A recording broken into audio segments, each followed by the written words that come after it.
সৃষ্টি করেছেন, সমস্ত প্রাণীর হাজতের প্রয়োজন, সমস্ত পানি বাথরুমে যায়, সমস্ত পানির বাথরুমের ব্যাগ হয় আল্লাহ রাসূল সাল্লাল্লাহু আলাইহি সাল্লাম।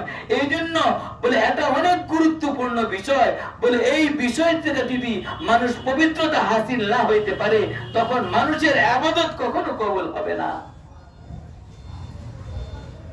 বলে আল্লাহ রাসূল সাল্লাল্লাহু আলাইহি সাল্লাম ওই ঢিলা কুলুপ কিভাবে ব্যবহার করতে হবে, পানি কিভাবে খরচ করতে হবে, কিভাবে পবিত্রতা হাসিল করতে হবে, আল্লাহ রাসূল সাল্লাল্লাহু আলাইহি সাল্লাম প্রত্যেকটা বিষয় সুন্দরভাবে বাতলে দিয়েছে। আরবের মধ্যে তখন পানির ব্যবস্থা ছিল না, মানুষ ঢিলা কুলুপ ব্যবহার করত, আর ওই জিনিস দ্বারা পবিত্রতা হাসিল করত। বলে এক জায়গার মধ্যে কিছু সংখ্যক সাহাবীরা বলে তারা ঢিলা কুলুপ ব্যবহার করত, তার সাথে সাথে পানিও ব্যবহার করত। আল্লাহ তাআলা পরিষ্কার আয়াত নাযিল করেছেন, ফীহি রিজালুন ইউহিব্বুনা আন ইয়াতাতাহহারু ওয়াল্লাহু ইউহিব্বুল মুত্তাহহিরিন।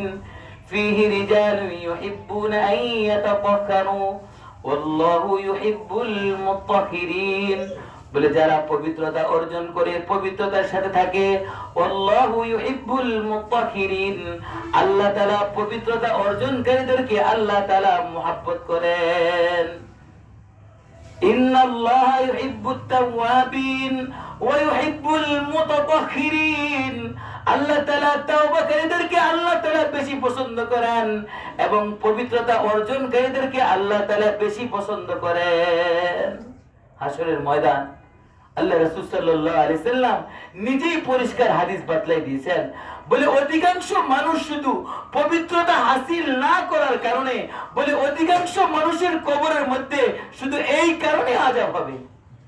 ইস্তানজিউ মিনাল বাউল ফাইন্না আম্মাতা আযাবিল কবরি মিনহু।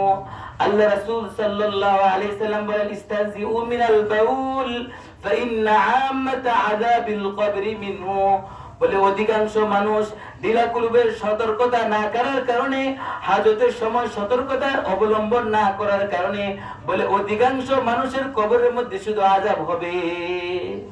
সেই নাপাকের কারণে আজকে ঢিলা কিভাবে ব্যবহার করতে হবে, কুলুপ কিভাবে ব্যবহার করতে হবে, ইস্তেঞ্জার সময় কিভাবে পানি ব্যবহার করতে হবে, কিভাবে পানি খরচ করতে হবে, আল্লাহ রাসূল সাল্লাল্লাহু আলাইহি সাল্লাম এই কারণে যে আযাব হবে, বান্দার কবরে যে আযাব হবে, আল্লাহ রাসূল সাল্লাল্লাহু আলাইহি সাল্লাম এই জিনিসগুলো পরিষ্কার হাদিস দ্বারা আল্লাহ রাসূল সাল্লাল্লাহু আলাইহি সাল্লাম বাতলাই দিয়েছে। মাররা নবী সাল্লাল্লাহু আলাইহি সাল্লাম বিকবরাইনি, আল্লাহ রাসূল সাল্লাল্লাহু আলাইহি সাল্লাম বলে দুই কবরের পাশ দিয়ে যাচ্ছিলেন, সাহাবীদেরকে বলতেছেন, ও আমার সাহাবীরা জানো এই দুই কবরের মধ্যে আযাব হইতেছে, ফাইন্না আযাবাল কবরি ফাইন্নাহুমা। আল্লাহ রাসূল সাল্লাল্লাহু আলাইহি সাল্লাম বলতেছেন এই কবরগুলোর মধ্যে আযাব হইতেছে, অথচ বড় কোনো গুনার কারণে আযাব হইতেছে না, ছোট ছোট দুইটা গুনার কারণে এই কবরগুলোর মধ্যে আযাব হইতেছে। সাহাবীরা বলছেন, ইয়া রাসূলুল্লাহ কি কারণ? আল্লাহ রাসূল সাল্লাল্লাহু আলাইহি সাল্লাম বলতেছেন, এক নাম্বার কারণ হইছে তারা চুগলখুরি করত, আর প্রস্রাব পায়খানার সময় সতর্কতা অবলম্বন করত না, পরিষ্কার পরিচ্ছন্নতা পবিত্রতা হাসিল করত না। বলে এই দুই কারণে তাদের কবরের মধ্যে আযাব হইতেছে। শুধু এই দুইটা কারণে বলে তাদের কবরের মধ্যে আযাব হইতেছে। বলে কবর এমন একটা গাঠি, কেউ যদি কবরের গাঠি থেকে বেঁচে যায় তাহলে অন্যান্য যত আখিরাতের বড় বড় গাঠি আছে আল্লাহ তাআলা এই গাঠির উসিলা করে অন্যান্য গাঠিগুলো সহজ করে দিবেন। হযরত ওসমান রাদিয়াল্লাহু তাআলা আনহু যখন কবরের পাশ দিয়ে যাইতেন, ওসমান রাদিয়াল্লাহু তাআলা আনহু এত বড় সাহাবী ছিলেন, জলিল কদর সাহাবী ছিলেন, জিন্নুরাইন বলতেন, দুই নূরের অধিকারী ছিলেন হযরত ওসমান। আল্লাহ রাসূল সাল্লাল্লাহু আলাইহি সাল্লাম বলতেন সমস্ত সাহাবীদের থেকে হযরত ওসমান রাদিয়াল্লাহু তাআলা সবচেয়ে বেশি ভদ্র ছিলেন, সবচেয়ে বেশি শর্মিন্দা ছিলেন। ওই ওসমান রাদিয়াল্লাহু তাআলা আনহু বলছেন, আল্লাহ ওসমান রাদিয়াল্লাহু তাআলাকে আমি ভালোবাসি, আপনিও ওসমানকে ভালোবাসেন। সুবহানাল্লাহ। বলে এত মহব্বতের সাহাবী ছিলেন, এত জরুরি কদর সাহাবী ছিলেন, এত ভদ্র সাহাবী ছিলেন। বলে ওই সাহাবী যখন উসমান রাদিয়াল্লাহু তাআলা আনহু যখন কোন কবরের পাশ দিয়ে যাইতেন এত বেশি ক্রন্দন করতেন। অন্যান্য সাহাবীরা বলতেছেন, হযরত উসমান রাদিয়াল্লাহু বলেন, আপনি অন্য কোন বিষয়ে এত বেশি ক্রন্দন করেন না, যখন কবরের পাশ দিয়ে যান বলে আপনি এত বেশি ক্রন্দন করেন কেন? হযরত উসমান রাদিয়াল্লাহু তাআলা বলেন, বলে দেখো, বলে আমি আল্লাহ রাসূল সাল্লাল্লাহু আলাইহি সাল্লাম থেকে শুনেছি, বলে মানুষের সর্বপ্রথম মঞ্জিল হইছে কবর। বলে ওই কবরের মঞ্জিলের মধ্যে যদি মানুষ ধরা খেয়ে যায় তাহলে সমস্ত আমলের মধ্যে ধরা খেয়ে যাবে। এই জন্য আমি যখন কবর দেখি বলে আমার এত ভয় হয়, না জানি আমি উসমান ওই কবরের মঞ্জিলের মধ্যে ধরা খেয়ে যায়। বলে কোন সাহাবী? যে উসমান রাদিয়াল্লাহু তাআলা আনহু আল্লাহ রাসূল সাল্লাল্লাহু আলাইহি সাল্লামের দুইটা মেয়েকে বিবাহ করেছেন। এজন্য জিন্নুরাইন বলেছেন, দুই নূরের অধিকারী বলেছেন। ওই উসমান কবরকে দেখলে এভাবে ভয় পাইতেন। আর কবরের মধ্যে সবচেয়ে বেশি আযাব হবে শুধু পবিত্রতা অর্জন না করার কারণে, পবিত্রতার মধ্যে সতর্কতা অবলম্বন না করার কারণে কবরের মধ্যে সবচেয়ে বেশি আযাব হবে। কবরের ঘাটি এত বেশি ভয়ঙ্কর।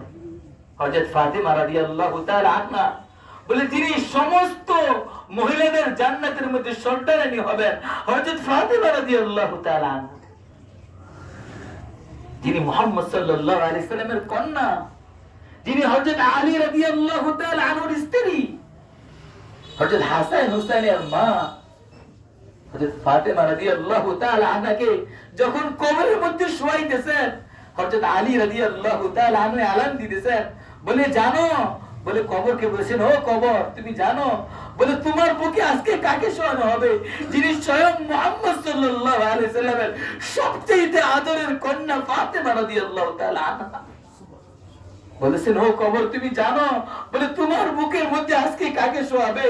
বলে যিনি হাসান আর হুসাইন, বলে যাকে সবচেয়ে বেশি মহব্বত করতেন আল্লাহ রাসূল সাল্লাল্লাহু আলাইহি সাল্লাম, ওই হাসান আর হুসাইনের মা ফাতিমা রাদিয়াল্লাহু তাআলা আনহা পরিচয় দিতেছেন কবরের কাছে।